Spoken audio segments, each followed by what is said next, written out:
This great Hollywood director launched his career directing superstar Steve McQueen in his breakthrough TV series, Wanted, Dead or Alive, and William Shatner in the cult classic Nightmare at 20,000 Feet for The Twilight Zone. Some of his most famous films include The Omen, Superman 1, and the newly re-released Superman 2 Director's Cut.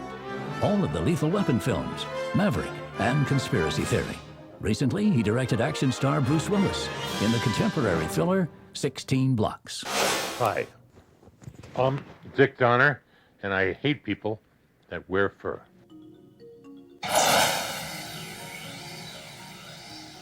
My grandfather, rest in peace, Uncle Joe, had a movie theater in Brooklyn.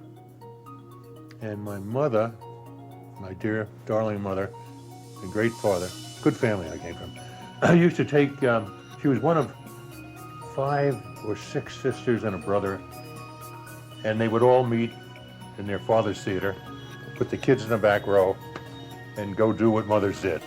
And action! I started acting, doing theater, small theater downtown, Manhattan, and I got a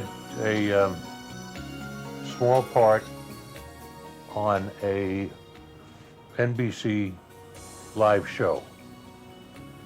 And it was directed by Martin Ritt, one of the great directors. And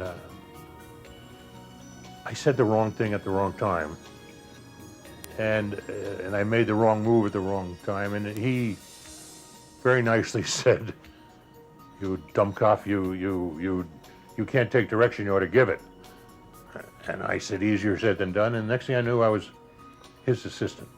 When my show went on hiatus, there was a wonderful man right there in the faded picture up there named George Blake. George was a friend of my friend's parents, and he had a heart attack at 34. And he needed a driver, an assistant. He had a one-man company with a secretary. I took the job thinking it was for the summer. It ended up, I guess, about 4 years. He became the dearest person in my life. He died at 38.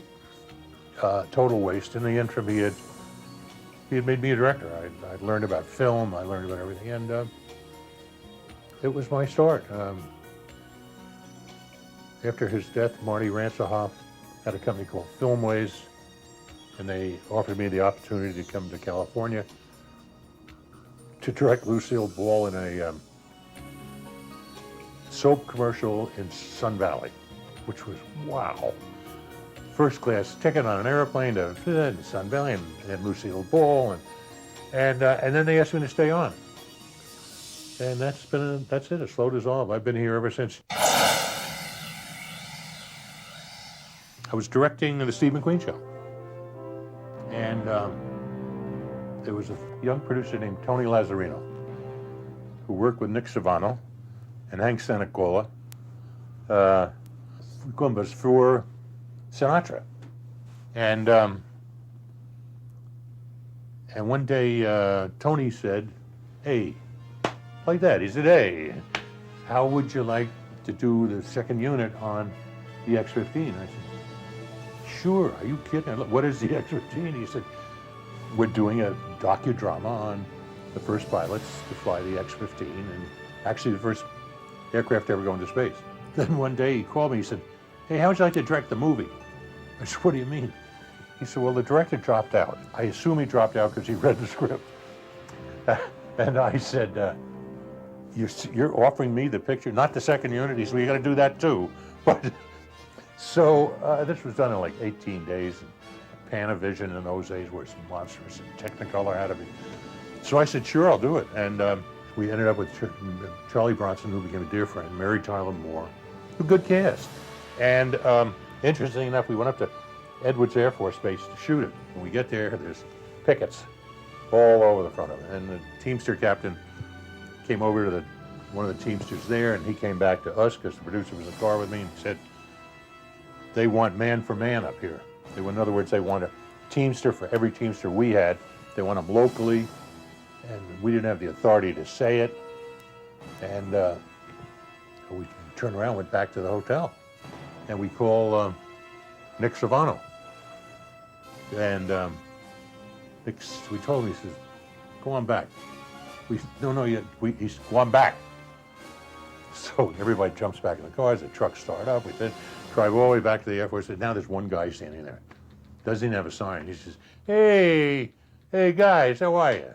He said, so silly of us, you know? I mean, we want you guys to work up here, be our guests, take care. I mean, one call, pal. They didn't mess around. Brilliant, excellent. I mean, I really was anything but prepared for it. I tried my damnedest. It was a good little picture, I think. I don't think I ever saw it. They fired me for the cut because I punched the producer and they threw me off a lot. I couldn't get my car. It was a terrible experience. Action!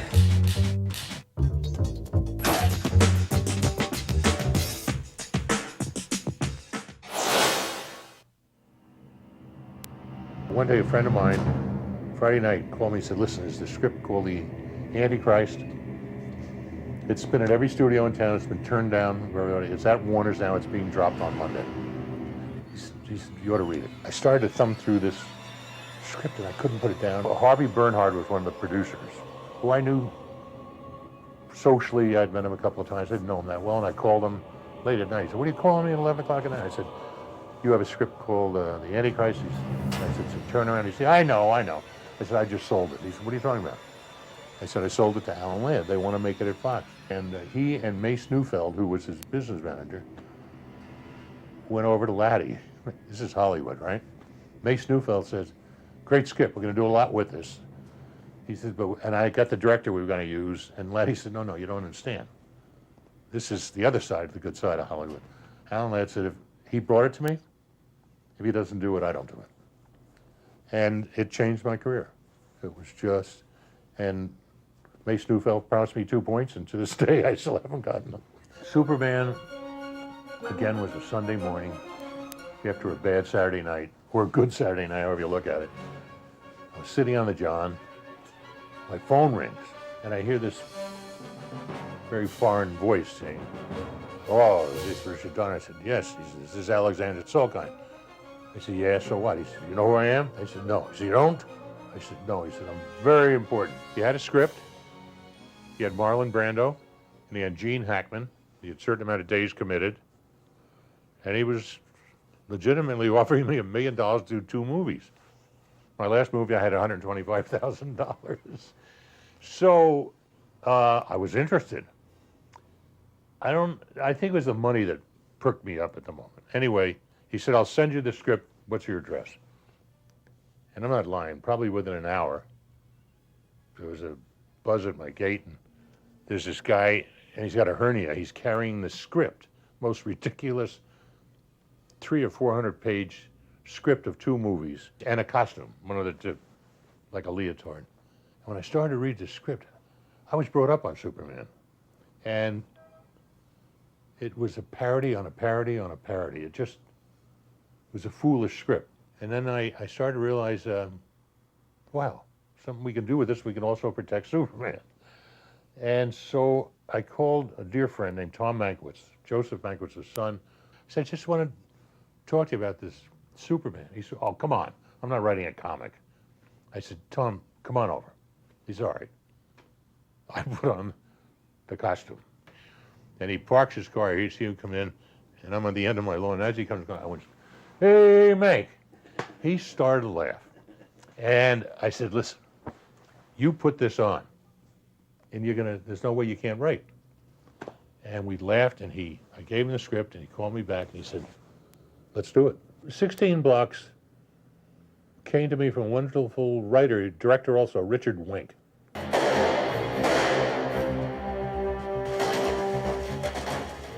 And he called one day and he said, I have characters that are extraordinary. One of them, alcoholic cop, who has to take somebody 16 blocks, a prisoner, in the city of New York, downtown, and there are as strong elements as he is that want to stop him. I said, write it. Keep that people out of here.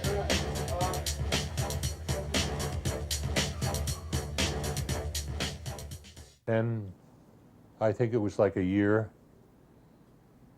or so, maybe even more, developing the project. I loved it. I couldn't get it made anyplace except independent, which I couldn't believe. Action's the easiest thing in the world to do, and you just try and do it a little different each time. You know, if the bus is going down that street, everybody, you know, would do it that the traffic is coming at the bus. Is going to go, oh, let's do it in reverse. Let's go with traffic. Then traffic stops. I mean, it's not an action film to me. It's a story, a relationship of two men, three, if you will, their arcs, and where we go with their relationships and interchange. When we went independent, we attached Bruce. And David Morse, who was in Inside Moves for me, who was wonderful. That's a special little film. I love that film. I thought, again, it was character-driven. I thought Mos Def was brilliant. Had a wonderful time making it. I was destroyed by the way it was distributed. It was distributed by a company called Alcon through Warner Brothers. And when they told me the weekend is coming out, and so we did our research, and I called and said, you can't come out that weekend. They said, why? I said, because that Friday night, Dave Chappelle, who hasn't been seen for a year, is coming out with his Block Party film. And besides that, Mos Def, who's in our film, is in that film. So we're going against ourselves and against music video. We're going to lose the entire ethnic audience. He said, oh, no, don't worry. And I said, Sunday, it's Academy Awards. Nobody stays home. I mean, they stay home and watch the Academy Awards. They don't go to the movies. No, don't worry. I had such fights with these people. And they distributed it on that weekend. Not only that, they told me, the head of that company, Alcon, I said, listen, anywhere I go, every call I make, nobody's heard of the film. I said, there's no posting, there's no buses, there's no bus stops, there's no nothing. He said, oh, we don't do postings. I said, come on, man. And so this wonderful little film that I really liked that got sensational reviews was killed. What a business. How did we get Gregory Peck? We had an interesting script. And it could have been considered a horror film. That's why it never got made, I felt. We considered a mystery suspense thriller. And when we approached Gregory Peck, it was on that basis that this is probably, if you can believe anybody could have that bad a moment in their lives where these many things go wrong, that it drives somebody to the point of insanity, because he'd have to be insane if he goes to kill a child. And he was right there with it. He was a delight. He was a doll. He was professional. He was Gregory Peck. I couldn't believe I was working with him. You know, hey, Mom, I'm doing a picture with Gregory Peck. I have Julia Roberts. I have Jodie Foster. I have Renee Russo. I have three of the most talented, bizarre, wonderful nuts that ever walked the face of the earth, and I have the opportunity of working with them with the greatest nut, Mel Gibson. I mean, Julia Roberts, what do I say? It's like saying Gregory Peck. When I say Jodie Foster, Renee Russo, these are three not only beautiful, special women, but what talents, what incredible talents, what incredible control, what incredible knowledge and tough. These three women are extraordinary. Cut! Hang on.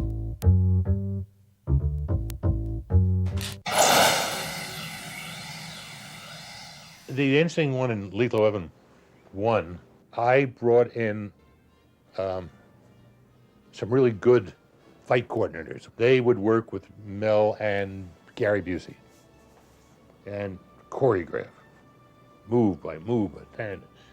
And I don't block shots. I wait till I see it and then kind of just improvise the camera because it would make it fit the scene rather than make the actors fit the camera. And now it's finally we're going to shoot it that night. There was 5 nights in freezing cold out in the valley, and I break a hydrant and I have water all over these poor guys. The moment the fight started, you threw the storyboards out the window because you had 2 actors who really had built this hate. And they totally, the fight they knew things to do. They had been taught jujitsu, Brazilian, which is in tight. But they fought like animals, and it was brilliant. Julia played this wonderful character who was afraid of believing what she was hearing and what was happening to her as a person from this bizarre, and she was just magic at it. She found little innuendos, little moments and everything that I thought were just spectacular. Jodie came in the last minute. Never thought she was going to do it. She met Mel. Bang. You had to separate them with a bucket of cold water. They were hysterical. They were delightful. As was Mel with Julia. And then Renee. She came in to play this police officer and eventually his love interest. And she had some of the toughest expository scenes to do in her first day at work. And that's where I like to break things up and loosen things up with humor. And Mel and I were busting our chops. And she was a delight. And in so being a delight and in so finding the humor in it, she was able to attack these scenes from a totally different approach rather than the debit side is next to the window. You know, she found the character, she found the humor, she found this guy that she was talking to that she felt she could run circles around him, but he was still her superior officer. It was just, they were three, I'll never have this opportunity again unless I get the three of them in a movie together. The prop man came to me and he said, hey, listen, Mr. Peck wants a lot of doubles, triples on the lamps and triples on the window and triple on this. And I said, why? He said, I guess he's going to smash everything. I said, no. So I called Greg and I said, look, aside, I said, listen, let's talk about that scene tomorrow. I said, because I think we see it different. He said, how do you see it? I said, well, I see it's an aftermath.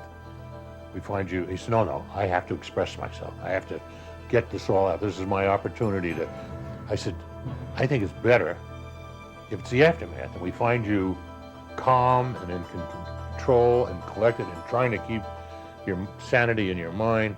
He said, no, it's going to be we get into this terrible argument.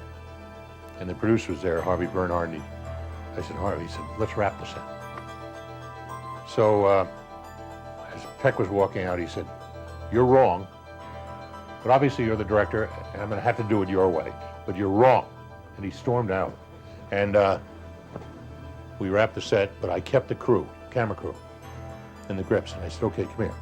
I so lined up the shot that I wanted. There was going to be a oneer, dolly shot, slowly into Peck, who was laying on the bed, horizontal. David Warner tells the whole thing, and he said, the child must die. We're going down and again. And I rehearsed this dolly shot and rehearsed it and rehearsed. And it was a hand pull and everything. I said, everybody got it. I said, yeah, listen, guys, you got to listen to me. I'm only going to get one shot at this. So they all said yes. The next morning, Peck came in. He said, what do you want me to do? I was now back calling him Mr. Peck. And I said, I'd like you to be here. Whatever you've expressed. We're coming in after it, and I'm just going to come in on your face and hear what you have to say. He said, I said, oh, don't worry, I got the camera worked out. He said, all right. And he did it, and he was ready, and we roll, and on a certain cue, the camera starts to move in. And not only am I watching him, but I'm watching the focus pull his hand and the ear of the operator, who would get like that if he missed anything. And Peck has me all emotional because this thing is so, he's delivering it with such pain and self-adjustment. And finally he gets in, it's done. He lays there, and I look and I said, cut. I said, thank you, Greg. He said, I'd like to do one more. I said, no, you don't have to. He said, no, I want to do another one. I said, no, you're never going to do it as good as this one. And he kind of stormed out. And I had other things to shoot that day without him, and I did. The next day at lunch, he came to Daly's, and which he never did. And he and his wonderful wife, Veronique. And so obviously I run that scene first. And the scene's over and there's silence. I stop the projector and Greg stands up and he looks at me and he says, "There's no way that scene could have been done better." He said it was just wonderful. And I was wrong. And I'm sorry. He still didn't embrace me anyway. And he walked out, but that was it. And we had this from there on in. I said no to Greg Beck. But it was right, and he admitted it. He came to my house the next night and gave me 2 pairs of cashmere Argyle socks, which I understand was a big thing for Greg Beck to do. Cut! And cut!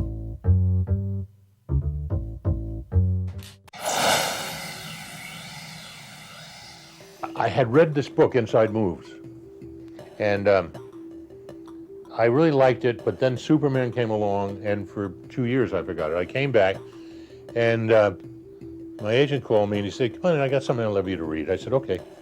And he gave me the script. I took it home, I started to read it, and I got 3 pages in, and I said, "Oh my God," where John Savage jumps off the building, and it comes.